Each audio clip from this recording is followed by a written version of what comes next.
na carta do apóstolo Paulo aos Colossenses. Nós chegamos nesse momento ao capítulo 1, versículo 9, e vamos ler do versículo 9 ao versículo 14. Eu sei que em muitas versões nossas a quebra está entre o versículo 12 e 13, obviamente é algo que o tradutor fez. Eu vou discutir um pouco essa questão da estrutura do texto. É muito importante que você esteja sempre atento também à exposição bíblica, acompanhando a exposição verso por verso.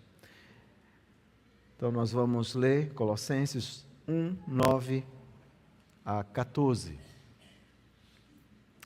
A palavra de Deus diz o seguinte: por esta razão também, desde o dia em que o ouvimos, não cessamos de orar por vós e de pedir que transbordei de todo o pleno conhecimento da sua vontade, em toda a sabedoria e entendimento espiritual, a fim de viverdes de modo digno do Senhor, para o seu inteiro agrado, frutificando em toda boa obra e crescendo no pleno conhecimento de Deus, sendo fortalecidos com todo o poder, segundo a força da sua glória, em toda a perseverança e longanimidade, com alegria dando graças ao Pai que vos fez idôneos à parte que vos cabe da herança dos santos na luz.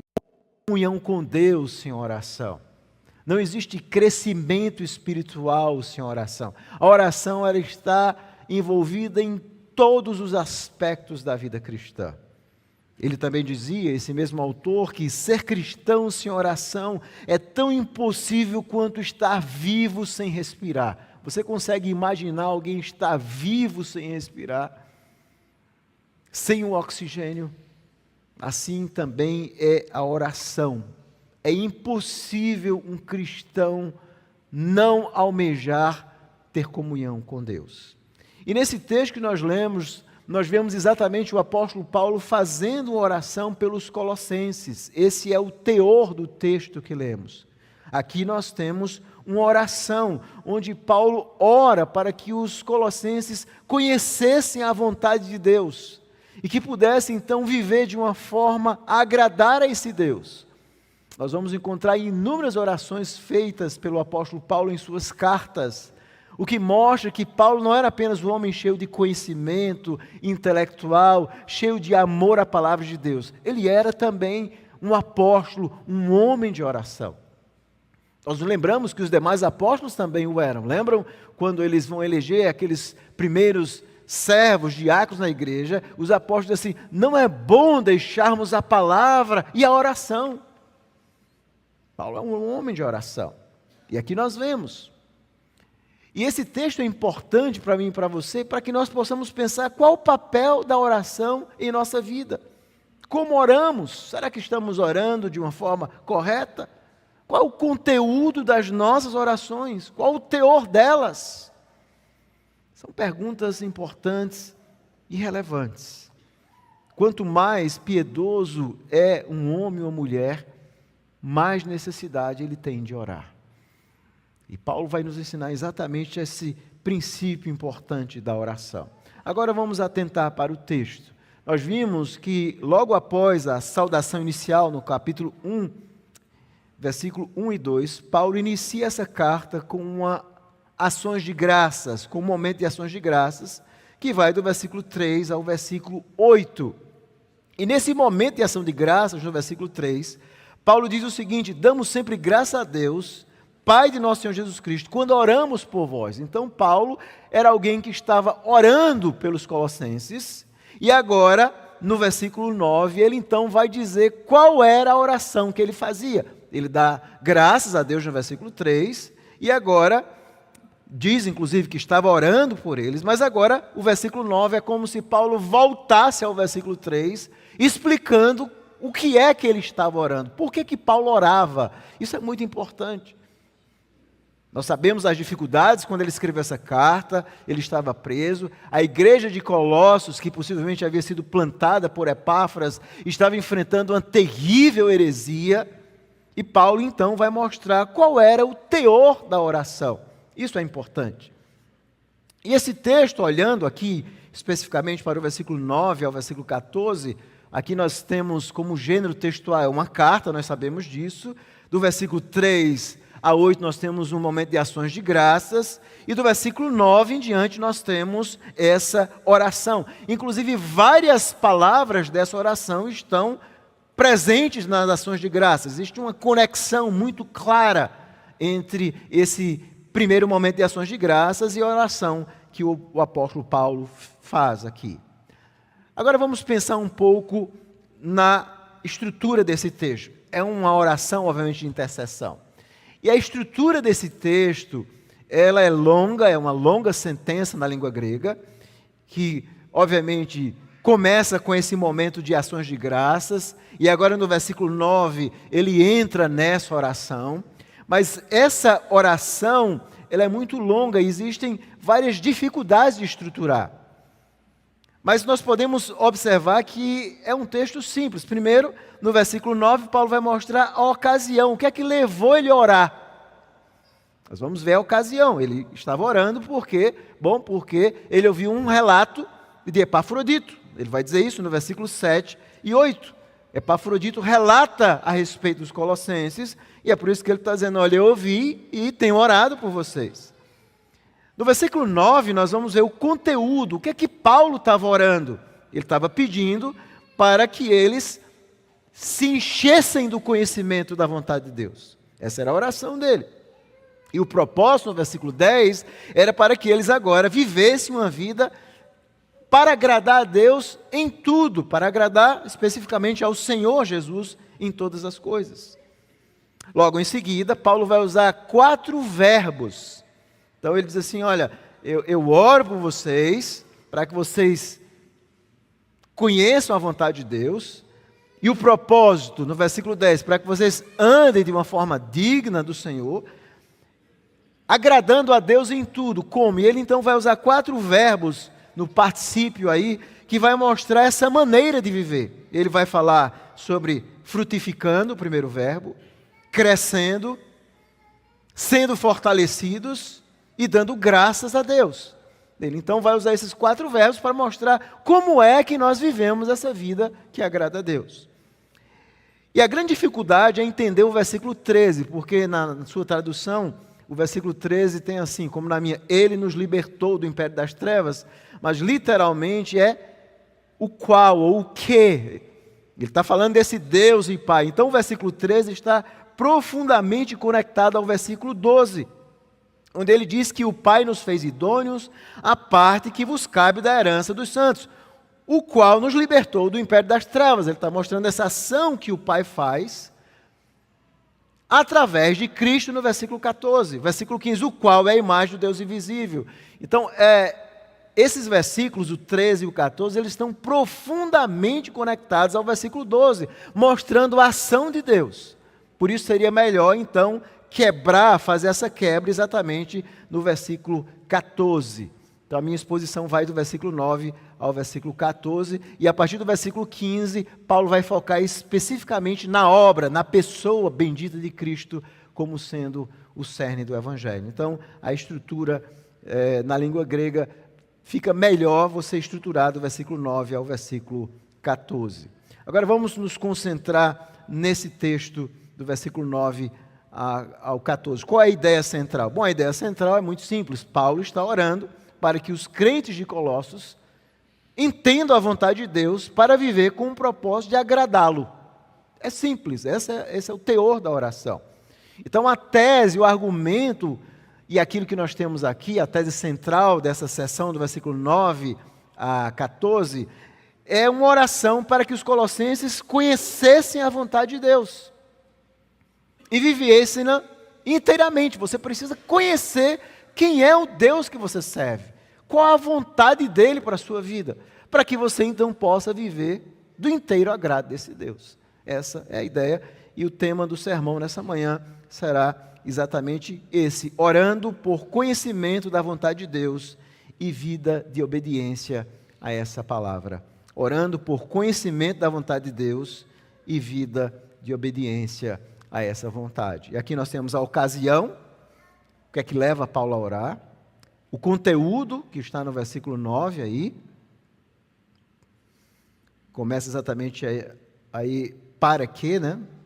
Que transbordeis, o conteúdo, o propósito no versículo 10, e os meios, através desses 4 verbos, de 10 a 12, e a explicação da obra do Pai e do Filho, no versículo 13 e 14. Então, nós temos a ocasião, o conteúdo, o propósito, os meios de andar com Deus e a explicação do que é que Deus fez para que a gente pudesse andar com Deus. Agora vamos esmiuçar um pouco o texto a partir do versículo 9, a ocasião. Veja como Paulo diz, ele começa por esta razão. Na língua grega, literalmente, é por causa disso. Por essa razão. Que razão ele está falando? Obviamente, a razão está nos versículos anteriores.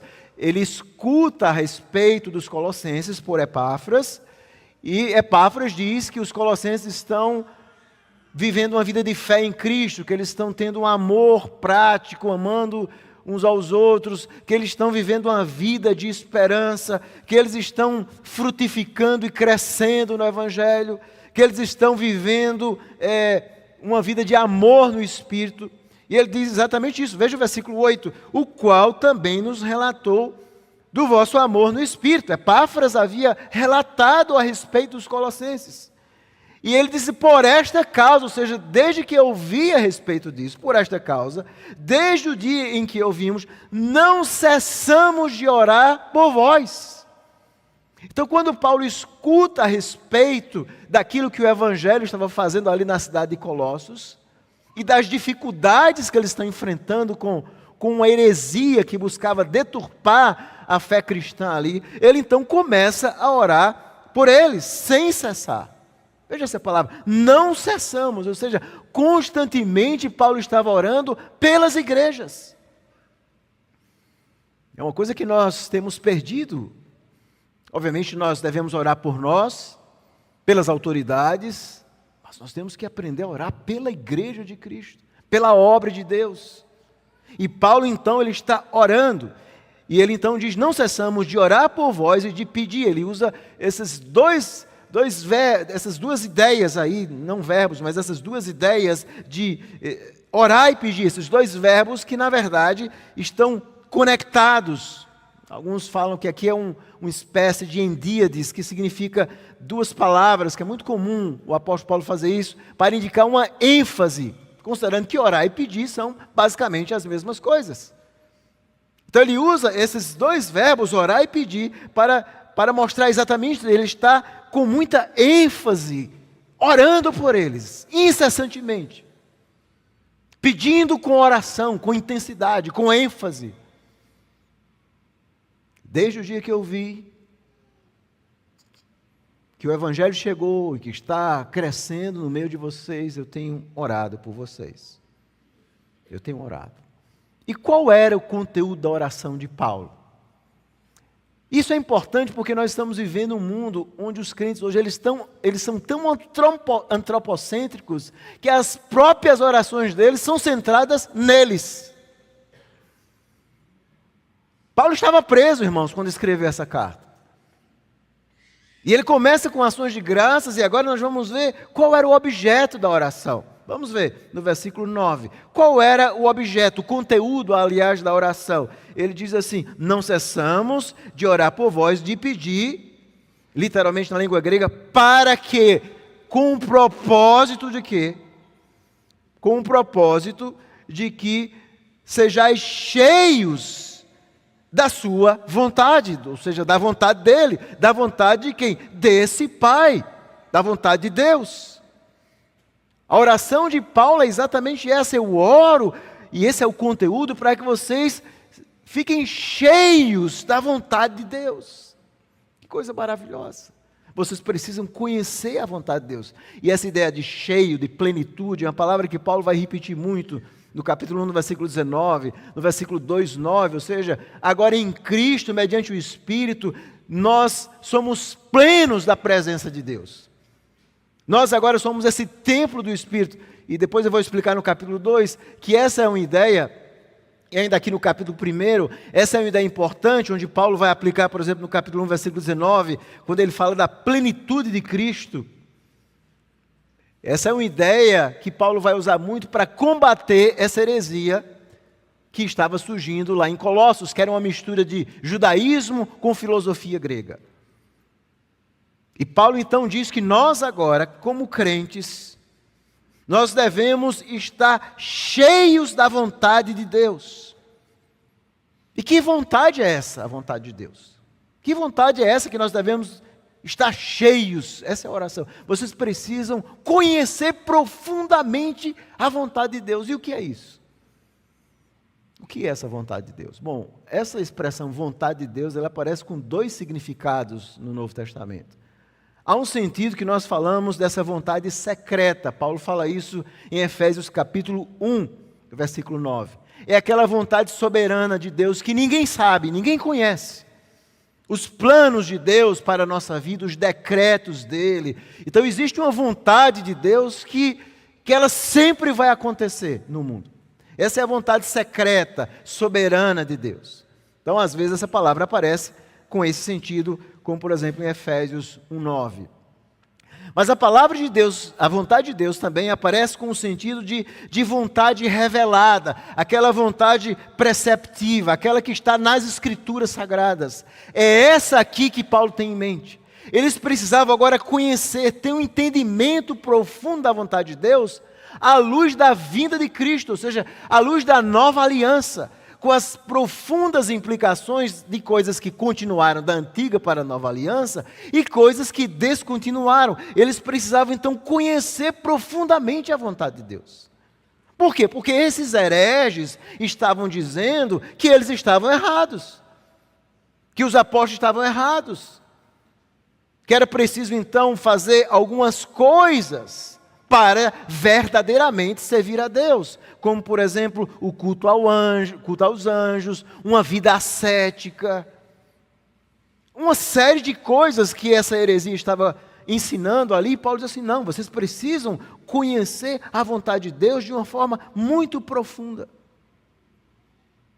Esse é o teor da oração. Paulo diz assim: não há nada mais importante para vocês do que conhecer a vontade de Deus.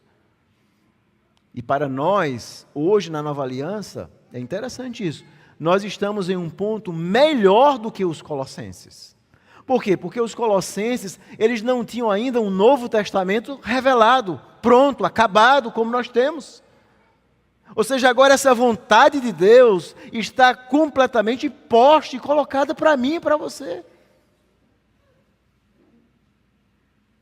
E é por isso que essa oração ela adquire um teor muito mais profundo para mim e para você.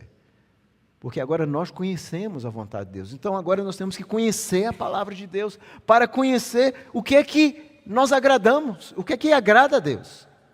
Nós temos que conhecer.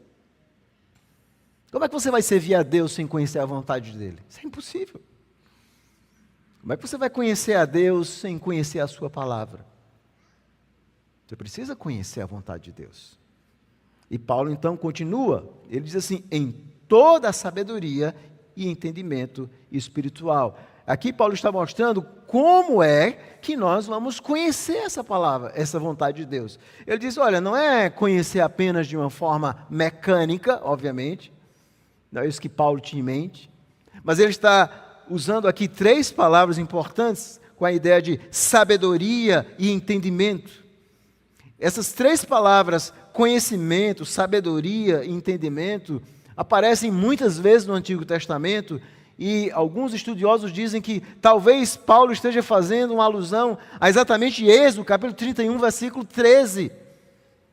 Lembra desse texto de Êxodo 31? Vamos dar uma lida rápida em Êxodo 31, versículo 3, onde essa ideia aparece também aí, que diz o seguinte. Vamos ler a partir do versículo 1. Disse mais o Senhor a Moisés: eis que chamei pelo nome a Bezalel, filho de Uri, filho de Ur, da tribo de Judá, e o enchi do Espírito de Deus, de habilidade, de inteligência e de conhecimento. Ou seja, Deus havia enchido aquele homem, Bezalel, de entendimento, de sabedoria, são as mesmas palavras que aparecem e que são citadas por Paulo. Ou seja, o Espírito havia capacitado ele com dons, com habilidades para que ele construísse o tabernáculo. Da mesma forma, nós vamos encontrar essa ideia em 1 Reis, capítulo 7, abra sua Bíblia, 1 Reis, capítulo 7, no versículo 2. 1 Reis, capítulo 7, agora se referindo, obviamente, ao templo, diz o seguinte: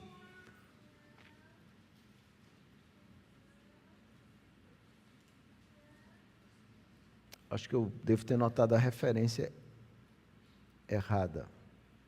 Não é 7:2.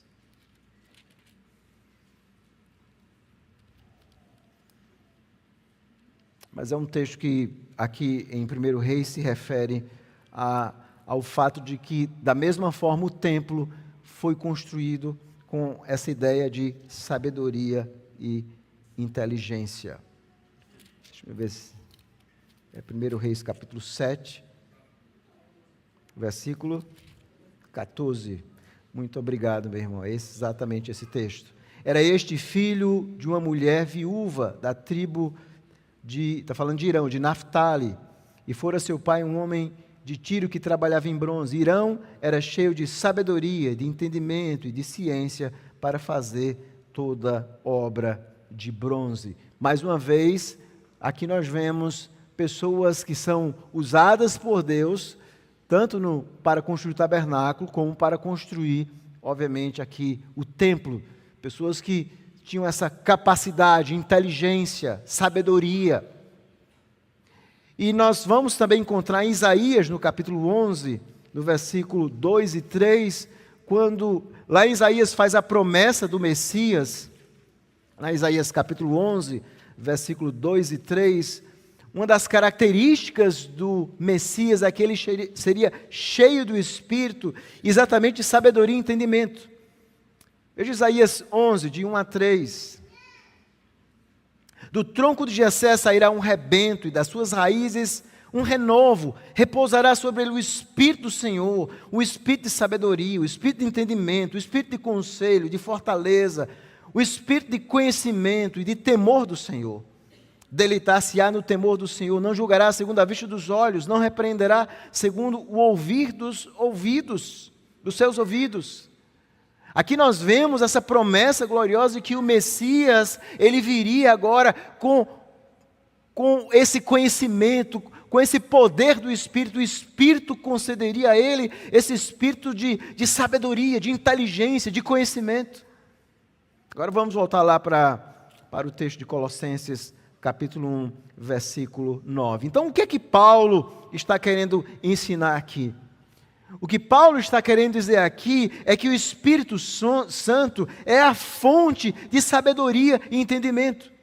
Ele está dizendo assim: olha, eu oro, e esse é o conteúdo, para que vocês conheçam a vontade de Deus, mas em toda sabedoria e entendimento espiritual, para que o Espírito Santo dê a vocês essa sabedoria para compreender a vontade de Deus. E aqui ele está mostrando a importância do auxílio do Espírito nesse processo de conhecer a palavra de Deus. Nós precisamos ter essa sabedoria, esse entendimento espiritual, para entender em profundidade aquilo que Deus está revelando em sua palavra. Não apenas um conhecimento na mente, um estudo da Bíblia, mas esse discernimento, esse insight, essa sabedoria, esse entendimento que o Espírito Santo faz com que você compreenda a vontade de Deus. E por que a vontade de Deus é tão importante? Por que nós temos que conhecer a vontade de Deus? Paulo vai dizer no versículo 10, agora o propósito.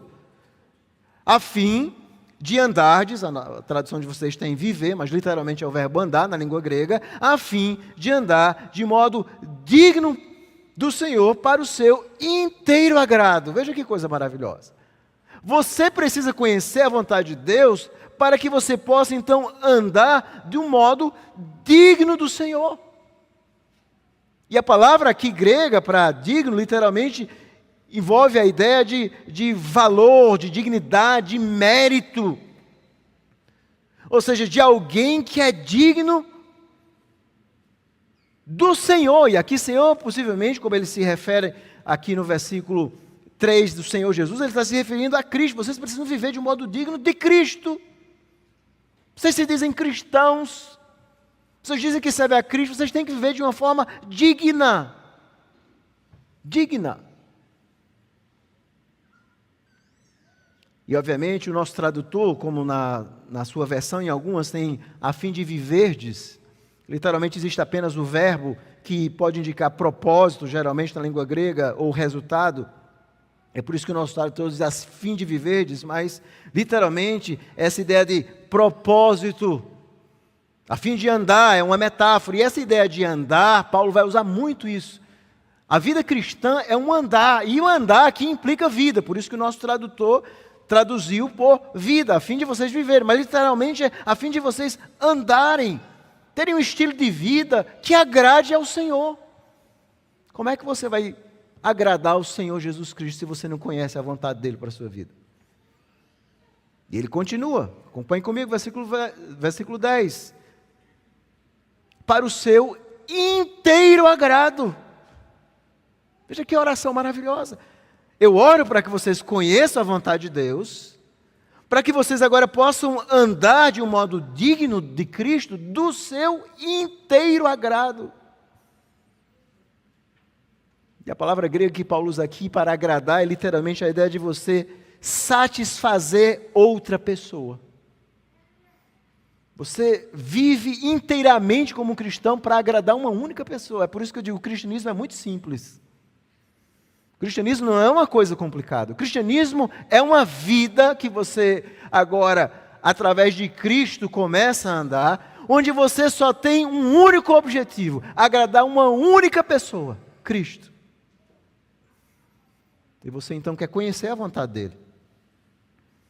E você vai viver para agradar a ele.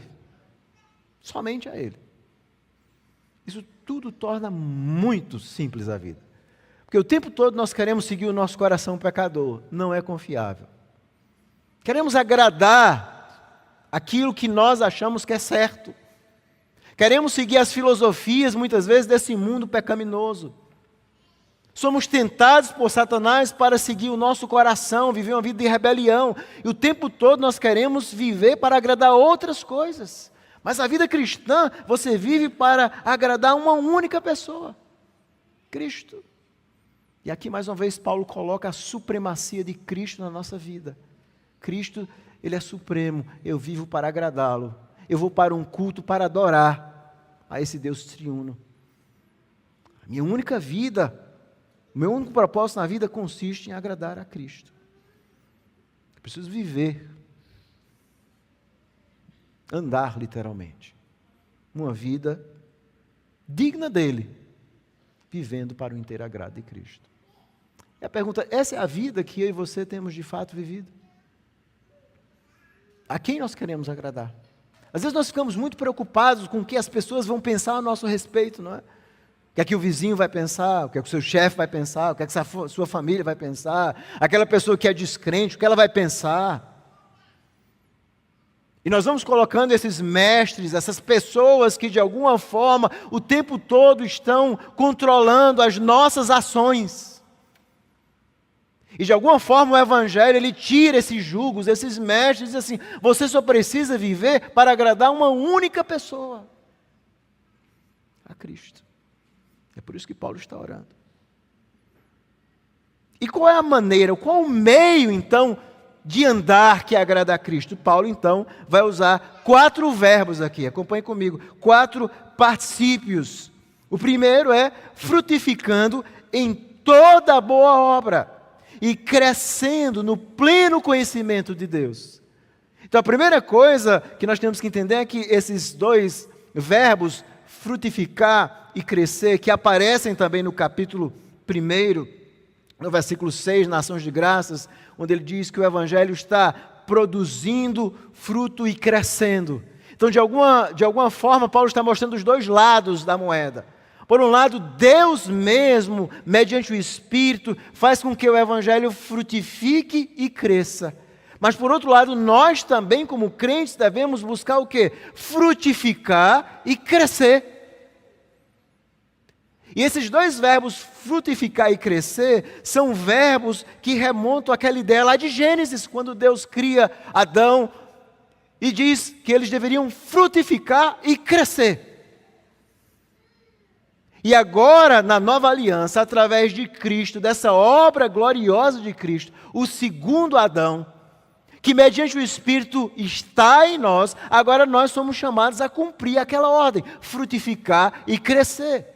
Obviamente aqui de uma forma e de uma aplicação, Paulo vai fazer uma aplicação mais espiritual.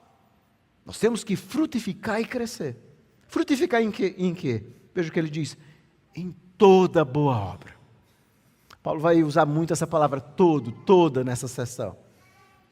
Toda boa obra, ou seja, nós temos que frutificar na obra de Deus. Tudo que se refere a Deus, nós temos que frutificar, temos que dar frutos. O Evangelho precisa expandir. Temos que frutificar na boa obra. E o que é uma boa obra? Bom, uma boa obra é tudo aquilo que Deus ordena em sua palavra. Cada mandamento de Deus é uma boa obra, e nós temos então que seguir esses mandamentos. Nós temos que frutificar. Segundo verbo, versículo 10, crescendo no conhecimento de Deus. Veja, para que eu conheça a vontade de Deus, e quando eu conheço a vontade de Deus, eu começo a frutificar, mas eu também começo a crescer no conhecimento de Deus. Esse é o conhecimento mais importante da nossa vida, irmãos. É o conhecimento de Deus.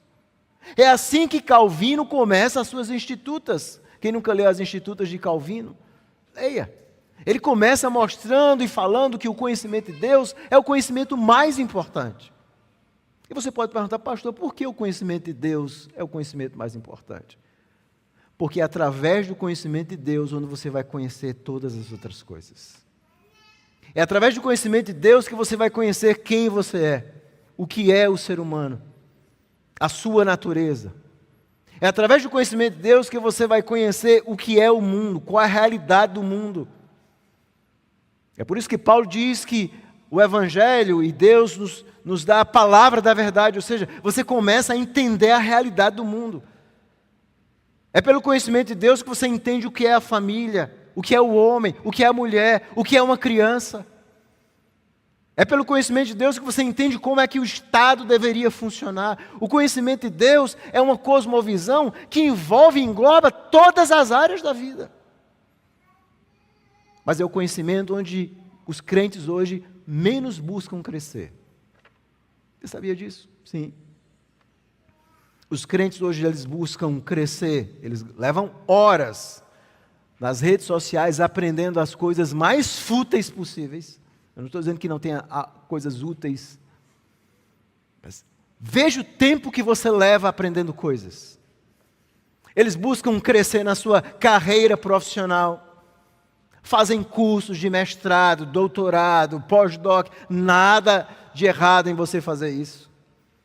Eles buscam crescer no conhecimento das finanças. Veja a quantidade de cursos no YouTube, não há nada de errado em você gerir melhor o seu dinheiro.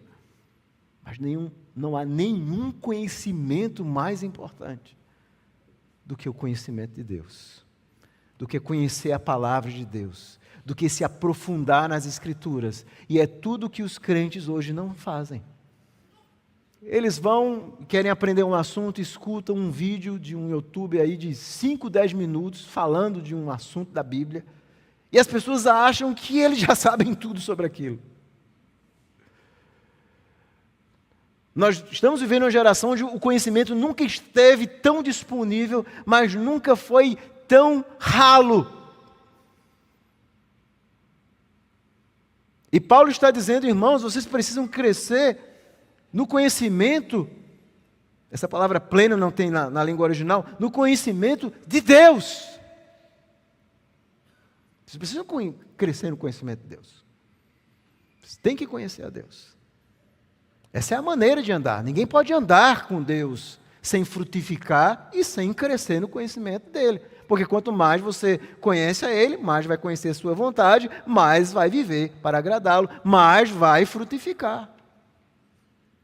O terceiro verbo que Paulo usa, que é fortalecido, sendo fortalecido, na verdade é um único verbo, que o nosso tradutor precisa de dois para dar essa ênfase, mas a ideia de fortalecido, sendo fortalecido, ou seja, eu preciso andar agora sendo fortalecido com todo o poder, segundo a força da sua glória. Que coisa maravilhosa.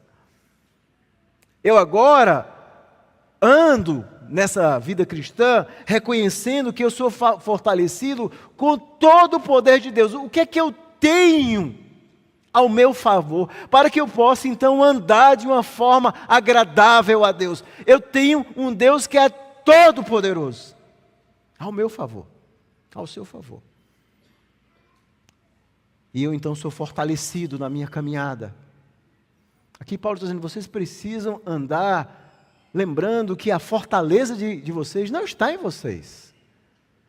A nossa força está nesse Deus que nos fortalece com todo o poder. E Paulo vai repetir essa ideia dizendo o seguinte, segundo a força da sua glória. Essa palavra que ele usa na língua grega por força, é a palavra kratos, que literalmente é a ideia de poder para governar.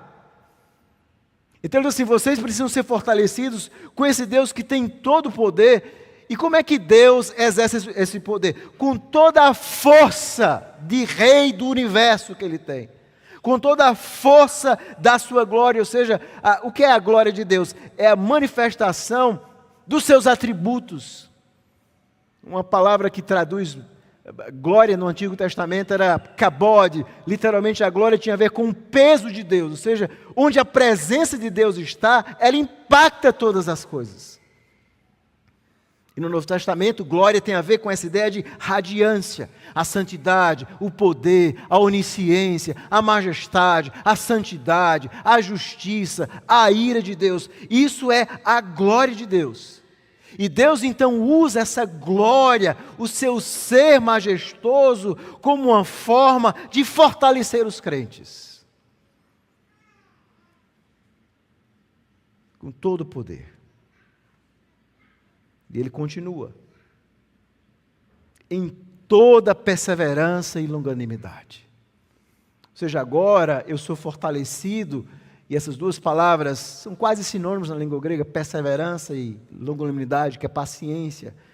Mas possivelmente perseverança é a ideia de suportar as adversidades, a paciência é aguardar fielmente debaixo dos desígnios de Deus. E Paulo então está dizendo que agora, mesmo vivendo em um mundo caído, nós temos que andar sendo fortalecidos nessa força de Deus, nesse poder glorioso de Deus, porque isso traz perseverança a mim e a você. Às vezes nós vivemos no mundo e nós desanimamos. Viver em um mundo caído não é fácil. Os colossenses sabiam disso, Paulo estava preso por causa do Evangelho. Ele vê uma igreja cristã que agora está sendo assolado com falsos mestres. Ele diz assim, vocês têm que serem fortalecidos e viverem com perseverança e com paciência. Aguardando, confiando nesse Deus poderoso que está cuidando de vocês. Porque o pior que pode acontecer na vida de um crente é alguém ceifar a sua vida. E você vai estar com Cristo, que é incomparavelmente melhor.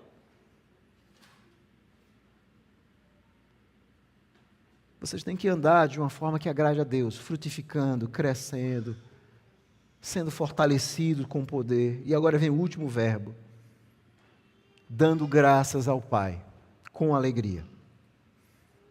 Vivendo uma vida de gratidão com alegria. Esse é o meio de andar. Nós andamos dando frutos em toda boa obra, crescendo no conhecimento de Deus, fortalecidos com poder, para que possamos perseverar e ter paciência, e com alegria dando graças ao Pai, e o tempo todo você agradecendo a Deus, esse Pai. Veja, ninguém pode andar com Cristo sem gratidão no coração. Ninguém pode viver uma vida que agrada a Cristo sem gratidão, vivendo apenas com murmuração, reclamação. E o que é que Deus fez por você e por aqueles colossenses, para nós vivermos com alegria, dando graças a Deus. Paulo vai dizer algumas coisas que Deus fez. Veja o versículo 12. O que é que Deus fez? Dando graças ao Pai. O que é que o Pai fez por nós? Ele diz o seguinte: que vos fez idôneos à parte que vos cabe da herança dos santos na luz. Você percebe a profundidade dessa pequena frase? O que é que Deus fez por nós? Essas duas palavras que Paulo usa, a parte e herança, eram duas palavras que aparecem muitas vezes lá no Antigo Testamento, para se referir, por exemplo, à tribo de Levi. É exatamente o que Deus diz: olha, eu separei vocês à parte e vocês têm uma herança especial minha. Ou essa ideia era muito usada para a ideia da terra, quando Deus chama Israel e tira Israel do Egito. Deus diz assim: eu tenho uma parte para vocês, e eu tenho uma herança ali naquele local, naquela terra, onde vocês vão viver como o meu povo. E Paulo está dizendo o seguinte, que nós temos que dar graças porque Deus nos fez idôneo. E o que é idôneo aqui? Literalmente a palavra grega, e essa ideia também de idôneo, é qualificado. Veja, eu e você, nós éramos gentios, nós não tínhamos nenhuma esperança de salvação. Mas Deus agora nos qualificou.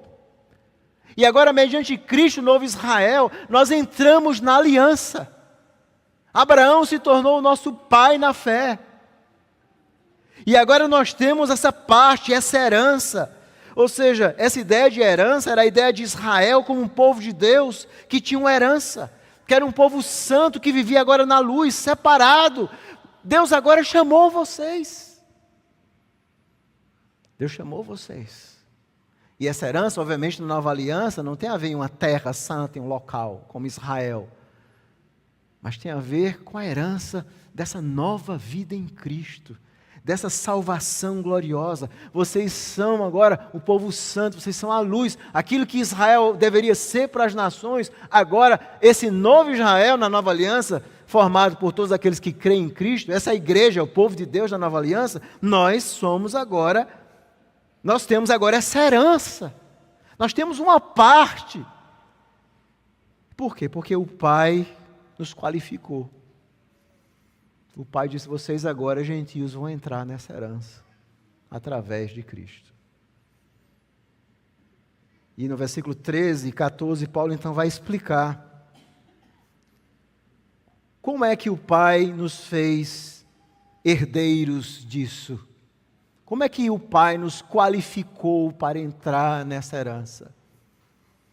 E ele vai dizer exatamente agora no versículo 13, o qual, literalmente a tradução no texto grego, o qual, está se referindo ao Pai, nos libertou do império das trevas e nos transportou para o reino do Filho do seu amor. Veja que explicação. Paulo agora começa a explicar no versículo 13 e 14, o que é que o Pai fez para que vocês pudessem ser herdeiros.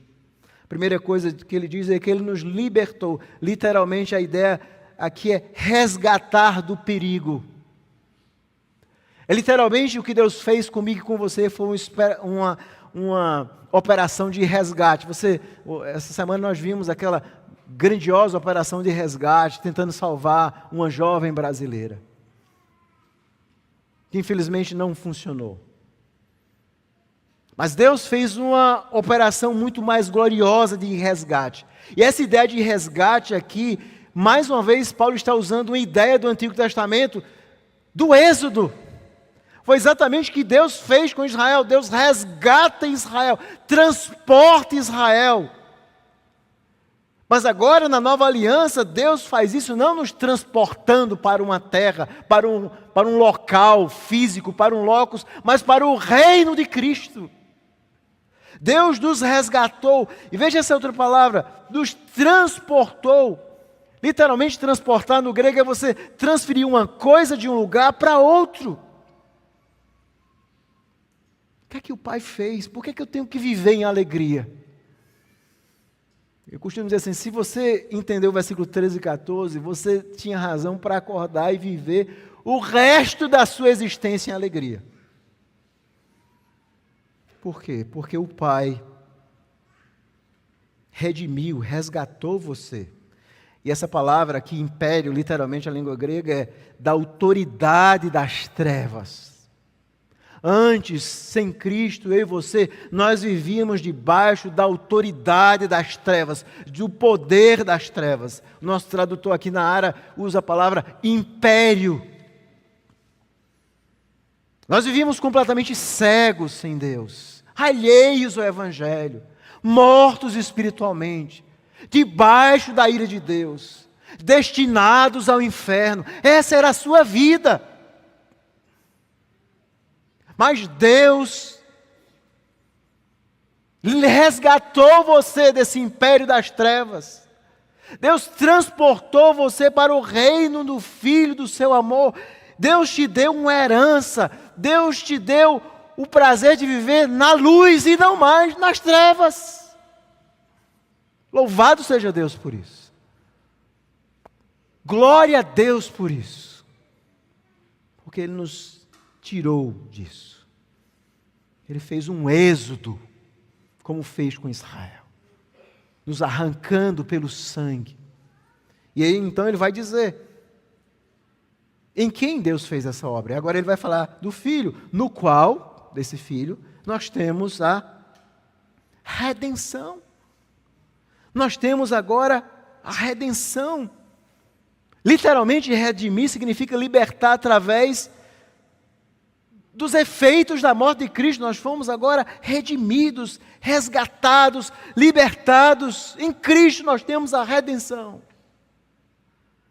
Deus redimiu vocês quando vocês creram em Cristo. E Ele fez mais. Nós temos a remissão dos pecados. A palavra remissão é interessante que Paulo usa, porque literalmente tem a ideia de mandar uma coisa embora. Isso mais uma vez remonta àquela ideia no Antigo Testamento, onde uma vez por ano, no dia da expiação, o sumo sacerdote pegava dois animais, e ele então sorteava. Um deveria morrer lá no Santo dos Santos, e o outro era mandado embora no deserto. E através daquela metáfora, Deus estava mostrando que, por um lado, o pecado do povo estava sendo mandado embora, mas através do sacrifício que era derramado, o sangue ali, dentro da arca da aliança, no propiciatório, Deus estava se tornando propício ao povo. Deus estava expiando o pecado do povo. Deus estava eliminando a culpa. Ele diz assim, foi isso que Jesus fez.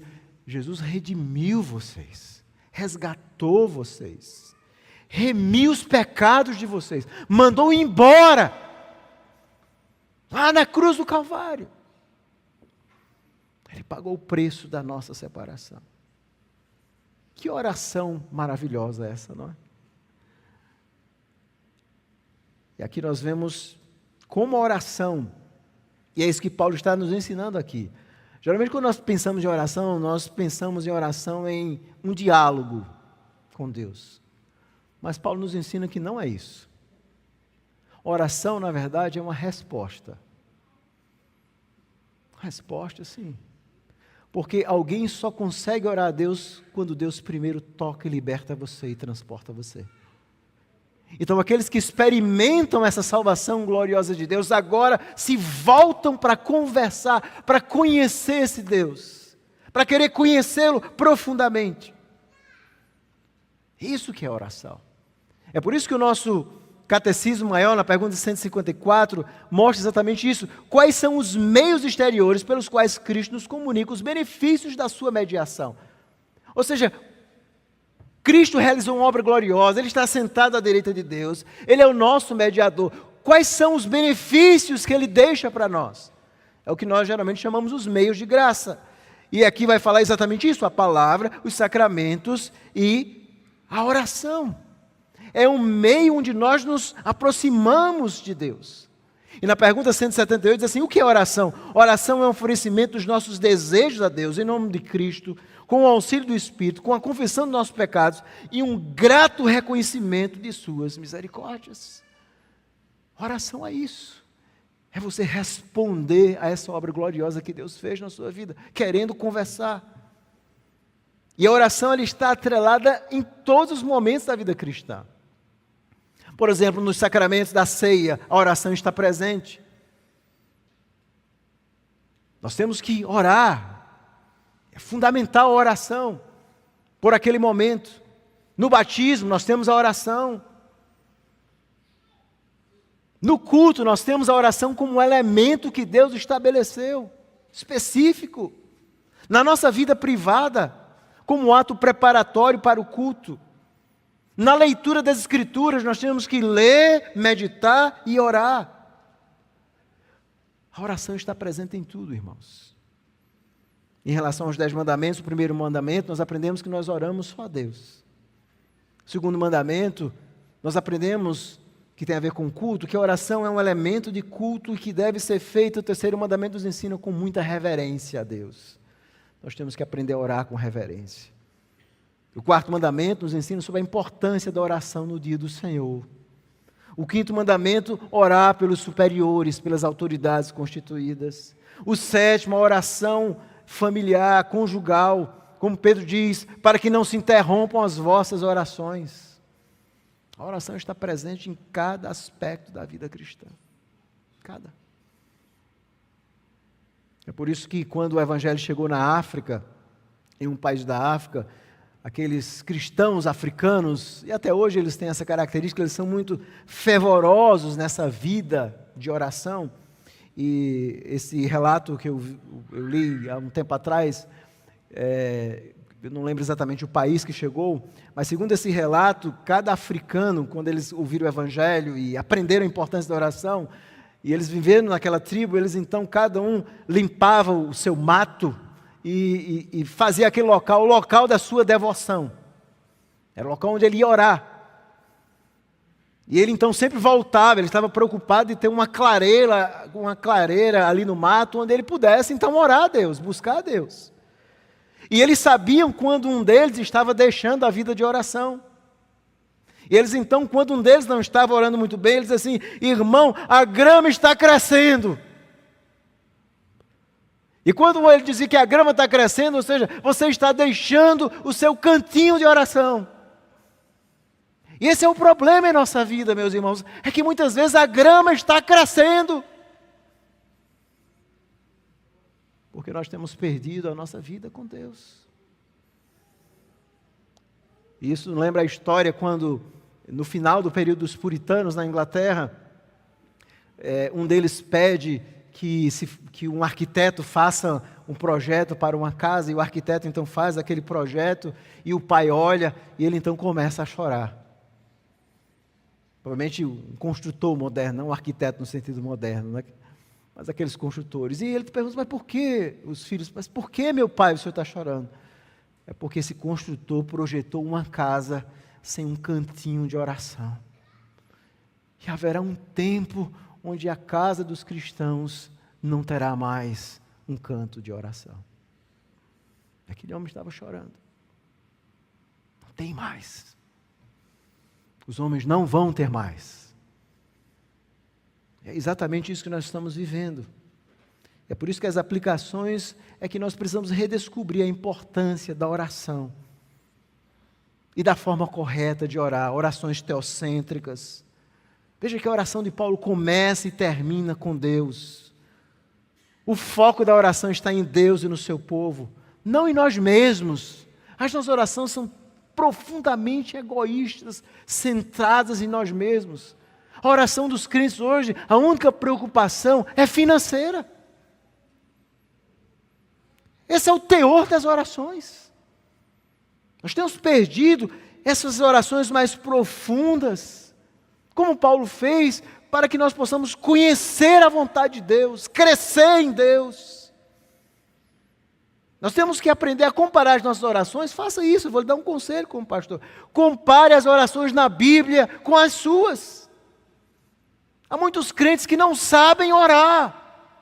Aprenderam formas erradas, manipulativas.